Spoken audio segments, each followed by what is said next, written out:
Early on, the town was known as South Sharon, but the name was later changed to Farrell after James Farrell, the longtime president of U.S. Steel. The mill stretched all along the Shenango River. A heavy police presence early.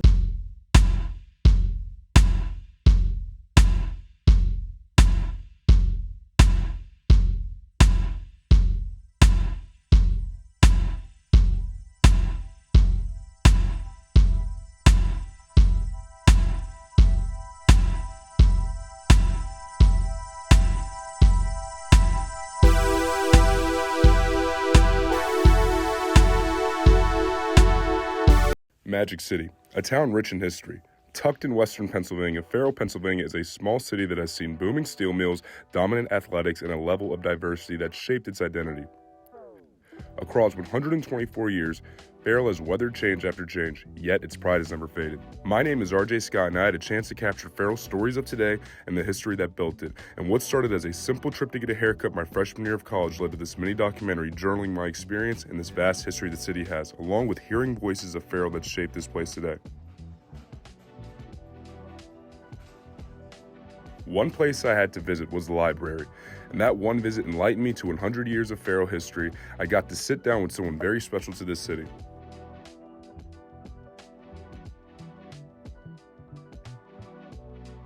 Roland Barksdale Hall is a community leader, historian, and author whose life's work has been dedicated to preserving African American history and uplifting future generations. I am the author of First the African Americans in Mercer County, PA. That was Arcadia book. And subsequently, the librarian, the Farrell librarian, Miss Margaret Orchard, asked me, there was a request that came in to write a book, Farrell. And so she said I was the only person she could think of. And I wrote a book capturing the social fabric of Farrell. I got the opportunity to sit down with him to discuss the history of Farrell as he wrote African Americans in Mercer County, capturing the many aspects of Farrell and the social climate at the time. With being a historian on Magic City, Roland would dive into Chapter 1 right away, sharing with me the development and diversity Farrell would start off with its boom.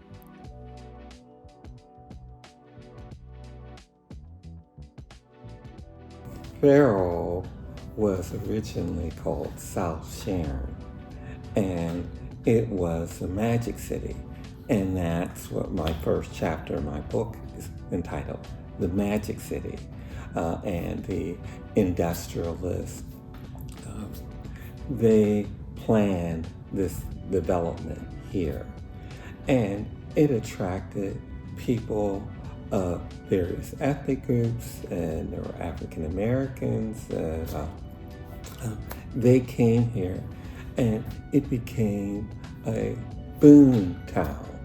That Farrell had its own newspaper, its own movie theaters, and really it was a bustling community.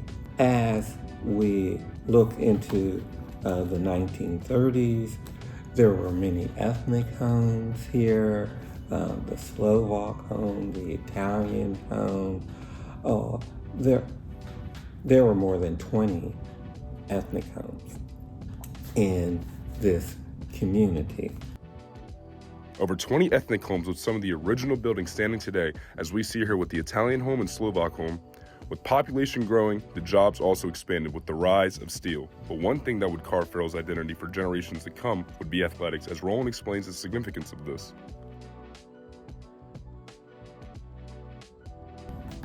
Steel was king here, and so there were various businesses and various industries here. And Farrell blossomed.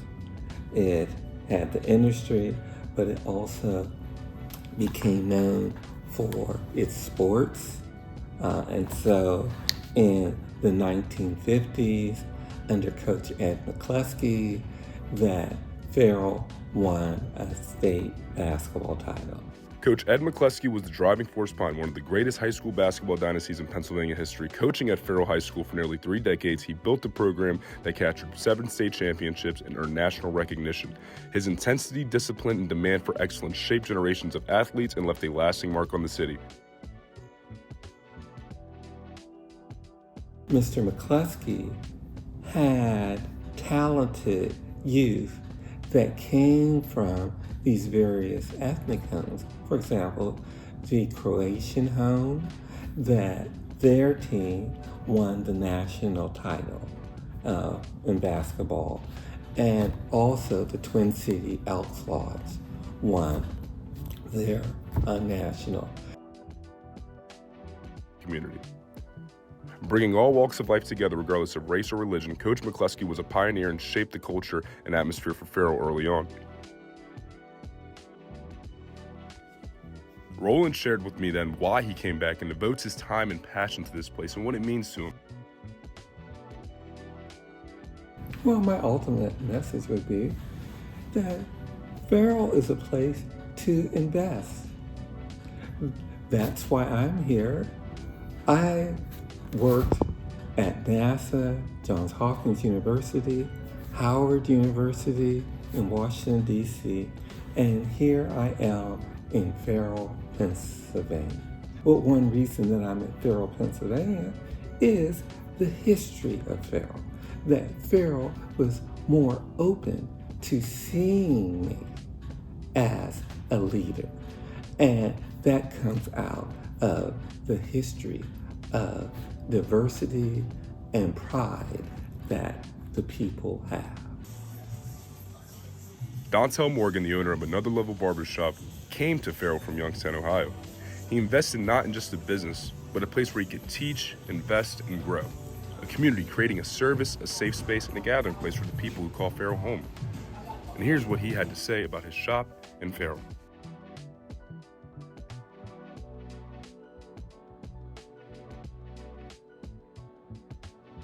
When you think of things, sometimes you have to think of it as not just as a place of business, but a meeting place, for all walks of life to gather and to understand each other, to talk, to, just like I said, to be social with each other, because a lot of times we just moving here and there, and going place to place.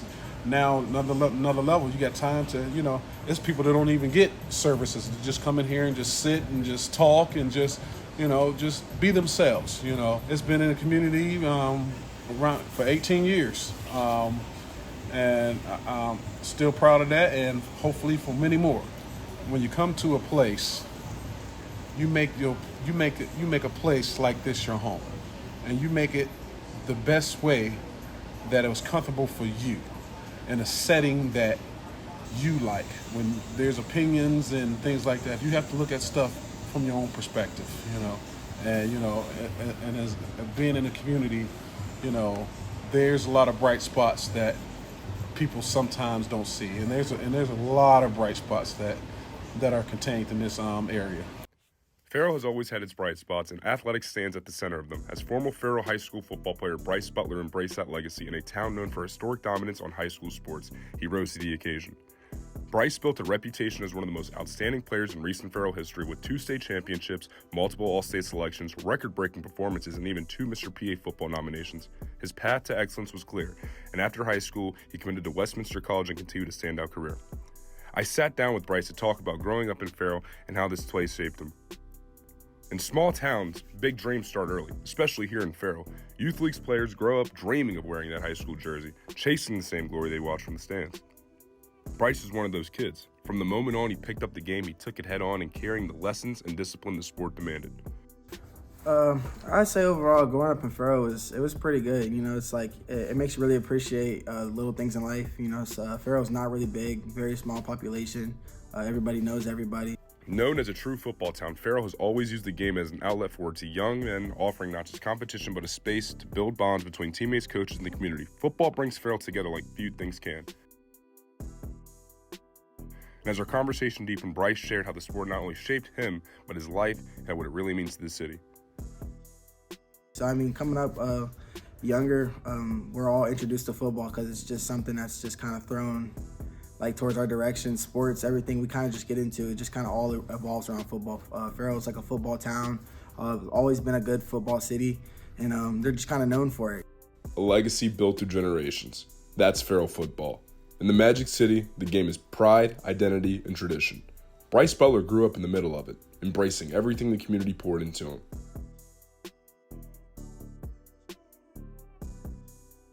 It was just something that stuck to me. It was very important to me. It was something like I was always around after school. Me and the guys would always look forward to going to it.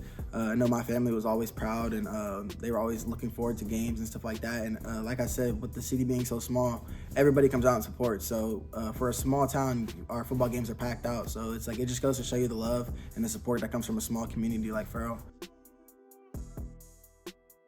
The support has never faded. Farrell fans still pack the stands, ready to watch their team dominate. That energy shaped Bryce, but so did the men who guided him. His father laid the foundation, and Coach McGee's pushed him to reach higher. Two major influences who helped define his path. Yeah, first and foremost, I'd have to give that praise to my father. I think without him, I wouldn't have gotten into the whole football scene. But he introduced me to me when I was at a young age, and he always made it fun for me. It was always something that I looked forward to going to. And with him being there, I think it made it even better. So definitely at that youth age, my father being there, it was awesome. And then got to give a shout out to my boy Coach Amp. When I got to the high school level, and he's just that's one of the guys where that's family. That's family. That really isn't your family, I call him Uncle Amp, So it's nice to have that type of connectivity, especially from Coach Amp. I appreciate him for everything that he's gotten us through. A lot of guys, it's hard to get recruited out of Farrell with it being such a small school, but Amp makes it happen all the time. So, and he was able to get me an opportunity here, so that was pretty awesome.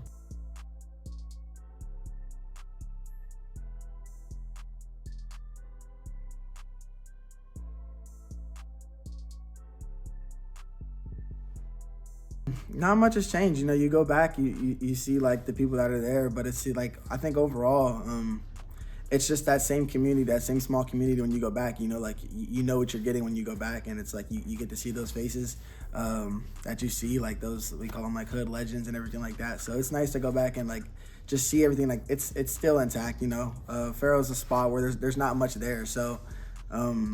We're grateful for the little things that we have, so go back. We'll go up to the school sometimes, wherever around Farrell. Just go around, and just being there, I think overall is probably the best feature about of going through Farrell. I don't think nothing has particularly changed about it. And though through all the changes around the world, not much in Farrell itself feels different. The city is still tough, still proud, and still fighting to be understood. Bryce often says you can't judge a place by how it's portrayed. You have to meet the people, hear the stories, and see the heart of the community for yourself. I'd say first and foremost, don't judge a book by its cover. Farrell is perceived as it's perceived in many different ways, and people have their own opinions about it. But I think if you weren't raised in it, or if you don't understand it, if you haven't came from it, then you wouldn't really understand. So I would definitely say don't judge the book by its cover. There's great people. It's a great place. It's a small community, and it's full of love. So I would say overall, have love for the community, and always don't forget where you come from. I'm proud to say that I'm from Farrell. A lot of people wouldn't understand that, but I'm proud to say I'm from where I'm from, and I think that you should walk with that on your shoulders with your head held high for sure. Mr. Barksdale Hall echoes that. He speaks on the state of Farrell today, a community holding tight to its history, identity, and carrying forward the strength that refuses to fade. And Farrell's going to continue to be on the map. And I know, speaking from the library, that we've had stellar programs and outreach with our youth, but that is building on the foundation of the past. And that's what the people of Farrell have. And in Farrell, we embrace our common stories.